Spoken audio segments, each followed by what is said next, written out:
নবী করিম সাল্লাল্লাহু আলাইহি ওয়াসাল্লাম তার জীবনের সর্বশেষ যে কাজটা কথাটা বলেছিলেন সেটা ছিল কি? নামাজ। ইন্তেকালের 5 দিন আগে প্রচন্ড জ্বর হলো, মাথায় যন্ত্রণা হলো, বারবার বেহুশ হয়ে পড়েন। যে রাত্রে ইন্তেকাল করবেন সেই রাত্রে সাহাবায়ে কেরাম কেউ ঘরে ফেরে নাই, সবাই কাঁদতেছে। সকলের ধারণা নবীজি খুব তাড়াতাড়ি বিদায় হয়ে যাবেন। ঘরের মধ্যে স্ত্রীরা কাঁদেন, জামাই কাঁদে, নাতি নাতনি কাঁদেন।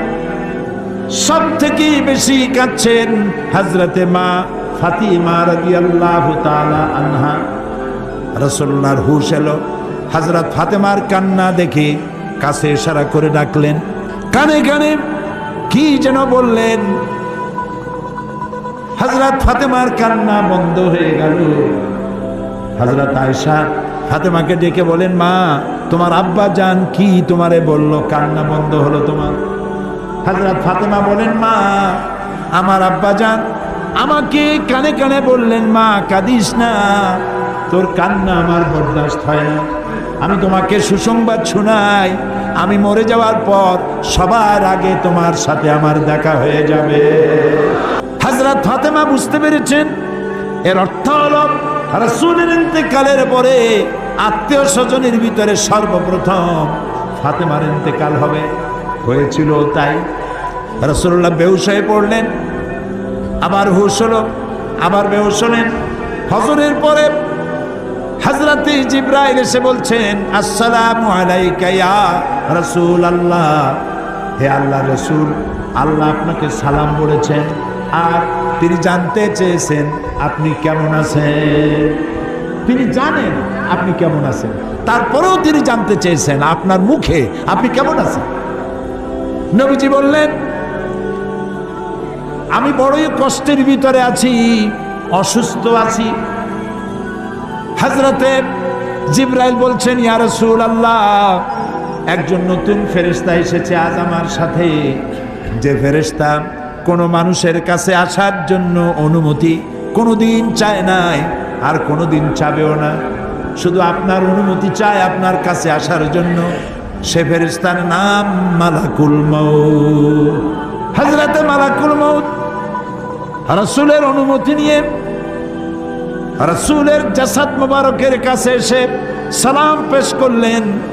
বললেন, ইয়া রাসূলুল্লাহ, আদম আলাইহিস সালাম থেকে নিয়ে শুরু করে এই পর্যন্ত আমি যত মানুষের জান কবজ করেছি আর কিয়ামত পর্যন্ত যত মানুষের জান কবজ করব, কারো কাছে অনুমতি চাই নাই, অনুমতি চাওয়াও আমার লাগবে না।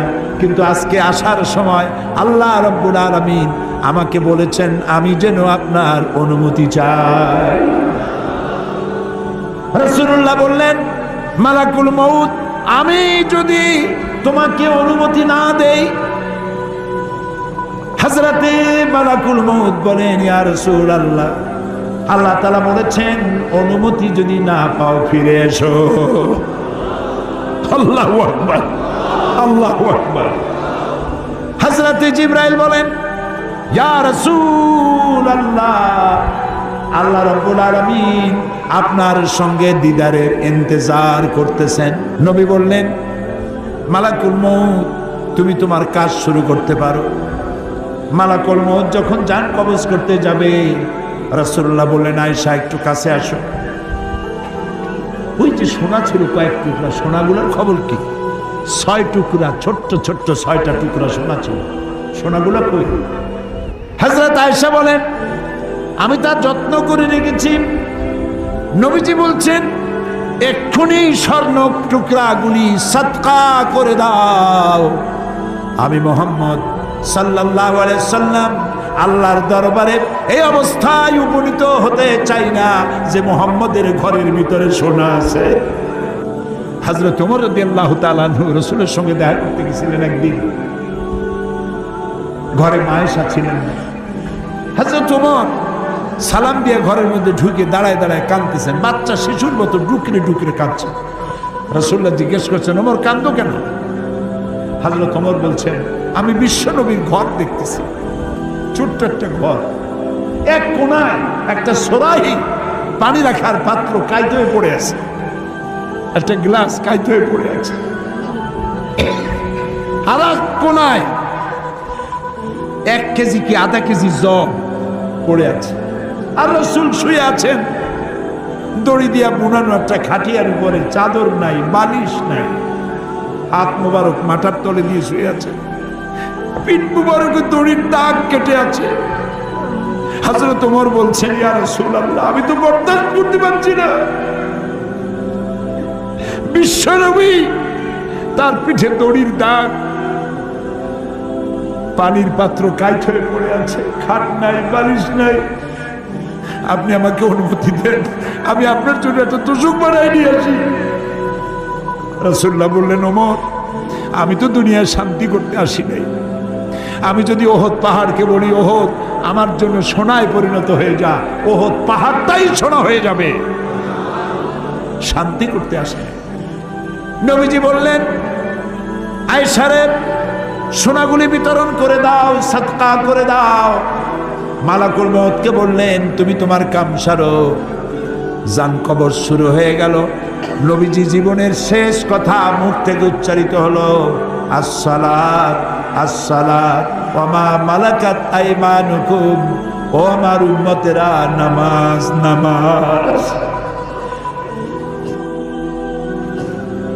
ইন্তেকালের সময় আমার মেয়ের কথা বললেন না, নাতির কথা বললেন না, জামাইয়ের কথা বললেন না, উম্মতকে স্মরণ করালেন, ও আমার উম্মতেরা, নামাজ ছেড়ে দিও না, আর তোমার অধীনস্থ ব্যক্তিদেরকে জ্বালা যন্ত্রণা দিও না, চাকর বাকরের জ্বালা যন্ত্রণা দিও না, গরিব মানুষের দিকে লক্ষ্য রেখো। আর আমি চিরজনমের মধ্যে জ্বালা যন্ত্রণার থেকে বিদায় নিয়ে গেলাম, নামাজ ছেড়ে দিও না। কিয়ামতের দিন ওই রাসূল যদি আমাদেরকে উম্মত বলে পরিচয় না দেন, জান্নাতে যাওয়ার উপায় নাই। আরে গরিব মানুষ, রিকশাওয়ালা, ভ্যানওয়ালা, কুলি, বউতে আদর করতেছে, আর একটু খাও, মেলা কষ্ট করছে, বউর আদর পাই না, ঘুমাবে, ওর গদি নাই, বালিশ নাই, ওর বালিশটা ইটের উপরে কাবার দিলে যা হয় তাই, চটের উপরে শুয়া চোখ বুঝে গেছে। বড় লোক তো কত রকমের ট্যাবলেট খায়, ঘুম হয় না, কোন ফাঁক দিয়ে গুলি আইসা কলজাটারে ফুটো করে থুয়ে যায়, এর ওইসব চিন্তা নেই, ইট মার্কা বালিশের উপরে শুইছে, এমন গভীর ঘুম এসে গেছে, ওর নাকের গর্জনে ট্রাকের ইঞ্জিন ফেল। কাজী শান্তি হালালে আসে, হারামে আসে না। সেজন্য আপনার ইবাদত হচ্ছে প্রত্যেকটি কাজ আমি করব আল্লাহর হুকুম মাফিক, আল্লাহর হুকুমের বাইরে আমি যাব না। আল্লাহ তাআলা বলেন, তোমরা শ্রেষ্ঠতম জাতি, পৃথিবীর সব থেকে সেরা জাতি, তার নাম মুসলমান। আজকে কি আমি শ্রেষ্ঠ আছি? আছি না, আজ আমি আর শ্রেষ্ঠ নাই, চরিত্র হারাই ফেলেছি। কানে রিং পরে বিদেশিদের মতো, নাকে মেয়েদের মতো নাকে ফুল পরে, ঢাকা এগুলো দেখছি। রাসূলুল্লাহ বলেছেন, যেসব পুরুষেরা নারীর বেশ ধারণ করে আল্লাহ তাদেরকে লানত করে, যেসব মেয়েরা পুরুষের বেশ ধারণ করে আল্লাহ তাদের লানত করে, অভিশপ্ত। এগুলো তুমি কেন করবে? তোমরা নিজেদের চরিত্রকে বিল্ড আপ করো, মানুষ যেন তোমার দেখে। তুমি যদি নামাজ পড়তে যাও, যুবক ছেলে নামাজ পড়তে গেছো, তো নামাজ পড়তে তোমারে দেখিয়া মুসল্লি বুড়া মানুষ, আরে এইসব যুবক নামাজ পড়তে আসছে, আল্লাহ ওর মায়েরে ভালো করো, ওর বাবারে ভালো করো। তোমার মাও দোয়া পাইল, তুমিও দোয়া পেলে। আর যদি রাস্তায় মানুষ পেয়ে গেছো, সাথে সাথে চোখ মোটা করে, এই বেটা রাস্তায় বেরোচ্ছি, আছে কি আছে বের কর, বের কর তাড়াতাড়ি, যা আছে বাইর করে দিল, আর বললো, আল্লাহ এই শয়তানটারে গজব দাও, আর ওর মা বাপেরও গজব দাও, এমন শয়তান পেটে ধুইছে মায়। তো তোমার মা বাপকে তুমি গালি শোনাবা? প্রিয় বগুড়ার যুবকেরা, আমি কি তোমাদের কাছে এই ওয়াদা পেতে পারি যে তোমরা কোরআন শরীফ বুঝে পড়বে? শুধু যুবকদের হাত দেখতে চাই, শুধু যুবক। আল্লাহু আকবার।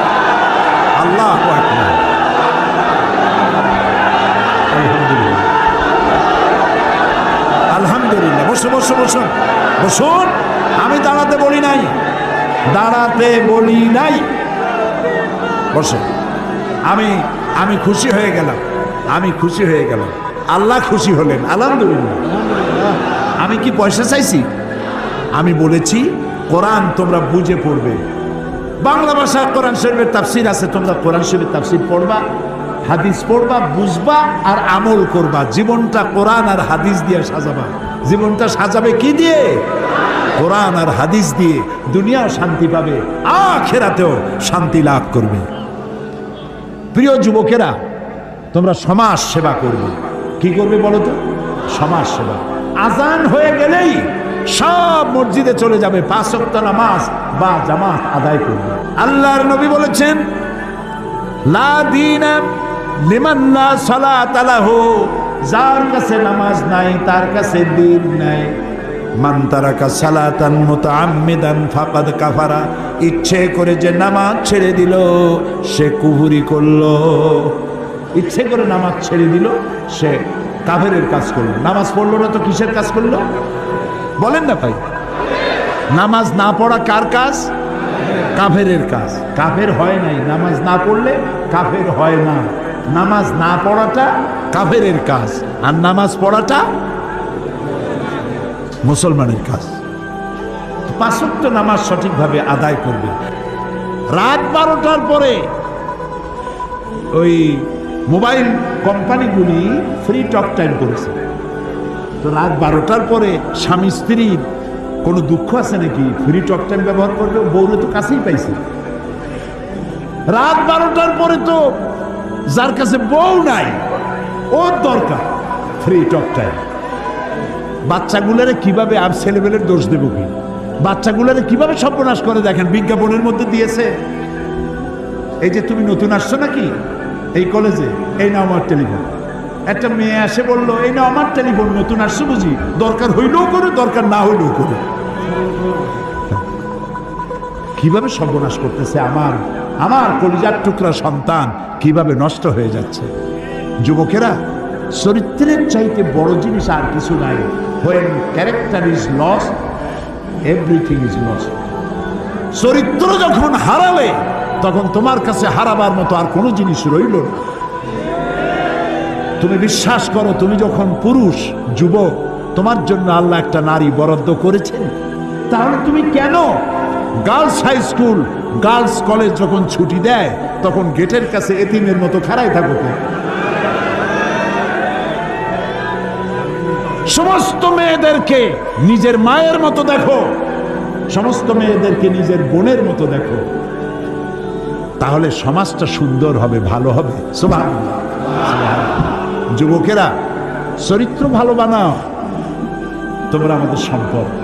চরিত্র ভালো বানাবার জন্য কোরআন পড়ো, কোরআন পড়ো, কোরআন বোঝো। তোমরা কিন্তু পৃথিবীর সেরা।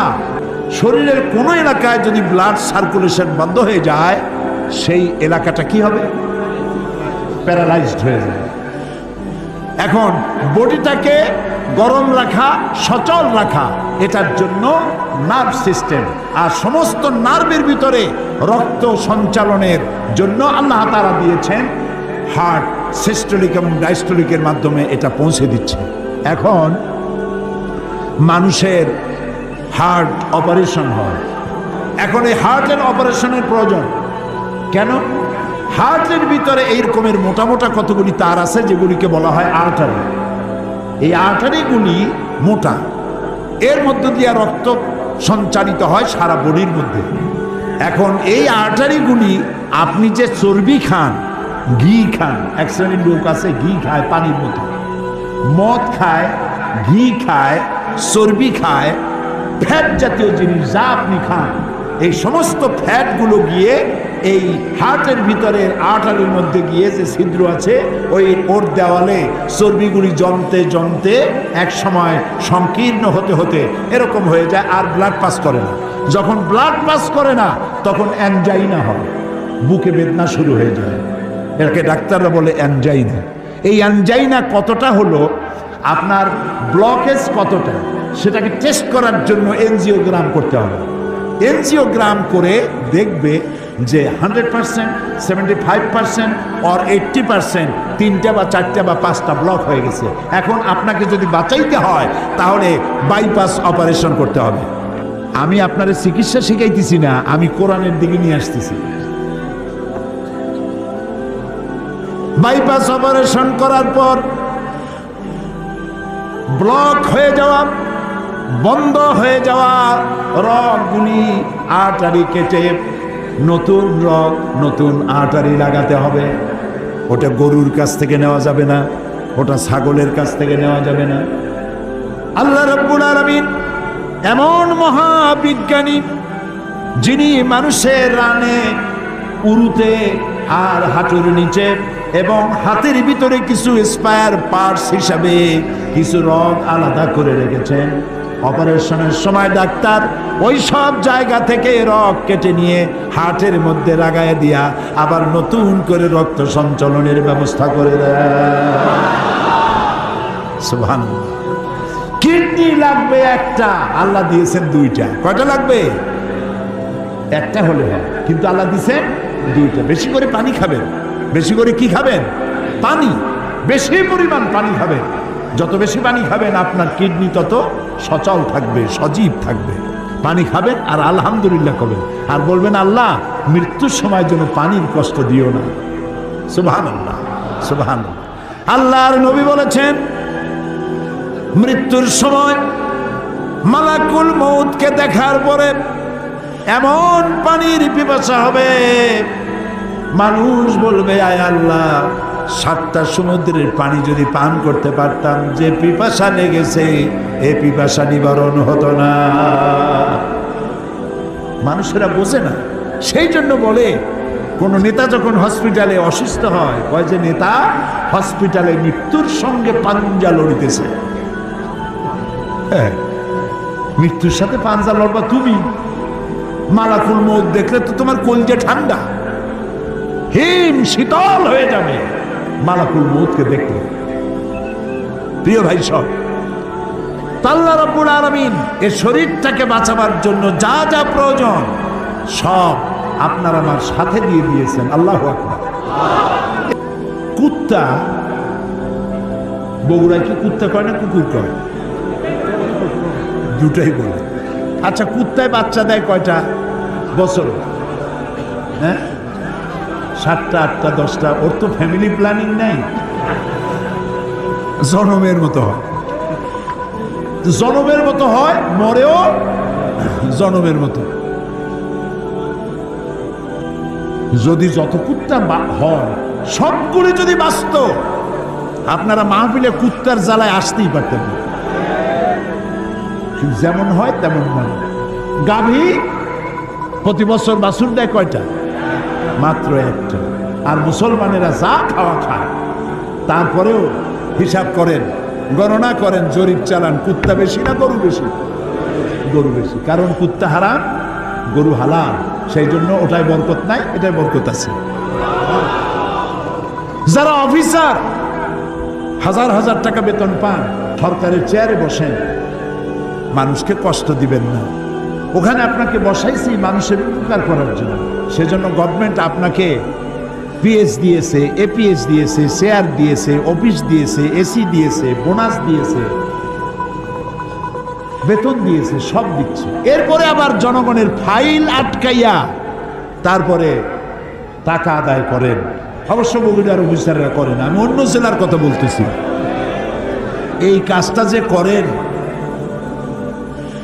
মানুষের বুকের উপরে রিভলভার ঠেকাইয়া পয়সা আদায় করা যেমন সন্ত্রাসী তৎপরতা, কোন মানুষের ফাইল আটকায় টাকা আদায় করা তার থেকে বড় সন্ত্রাসী তৎপরতা। সুতরাং আপনার পয়সা হারাম হয়ে যাচ্ছে। বেতনটা নিলেই ভালো হইতো, আপনি ঘুষ খাইলেন। কি হইল জানেন? যে লোকটা ঘুষ দিল সে তো বড় কষ্টে পড়ে দিয়েছে, তার কাজটা দরকার, সেজন্য ঘুষ দিয়েছে। ঘুষ দিয়া যাওয়ার সময় বলতে বলতে যায়, আল্লাহ এতগুলো টাকা ঘুষ নিল, ওরে কলেরা দাও, ওর বউরে বসন্ত দাও, আর ওর বাচ্চাগুলারে ক্যান্সার দাও। এই জন্য শান্তি পাবেন না। ঘুষ যারা খান, বেতন পান 10,000 টাকা, ঘুষ খাইছেন 50,000 টাকা, জমবে না মোটেও। বউরে ধরবে জেনে, মাইয়েরা ধরবে বুতে, ছেলে হবে গুন্ডা, বন্ধু থাকবে কয়েকটা হোন্ডা। হোন্ডা, গুন্ডা, বুথ, জেন, এগুলোর পয়সা দিতে দিতে সব শেষ। দেখা যাবে মাসের শেষে টাকা টোকা নেই। অথচ দেখেন রিক্সাওয়ালা, গরিব রিক্সাওয়ালা, ওর কিন্তু কোনো চিন্তা নাই, টেনশন নাই, কোনো পাহারাদার নাই, পিএসও নাই, এপিএসও নাই। সকালবেলায় পান্তা ভাত খাইছে। বড় লোকেরা পান্তা খায় পহেলা বৈশাখ। পহেলা বৈশাখ কামি খুব দ্রুত আসতেছে। হ্যাঁ, বাসা ইলিশ আর পান্তা ভাত একদিনের জন্য যদি বাঙালি হওয়া যায়, অসুবিধা কি? এই গরিব মানুষটি রিক্সাওয়ালা পান্তা খেয়ে বেরিয়েছে, তারপরে সারাদিন রিক্সা চালায়া বাড়ি ফিরছে। আনছে কি সাথে? একটু ডাল, তাও আবার 100 টাকার উপরে কেজি, একটু চাল। বউতে রান্না করেছে, ডাইল জানছে এমন ভাবে যা দিয়ে উজু করা যায়। ডাইলের খোঁজ নাই, খালি পানি।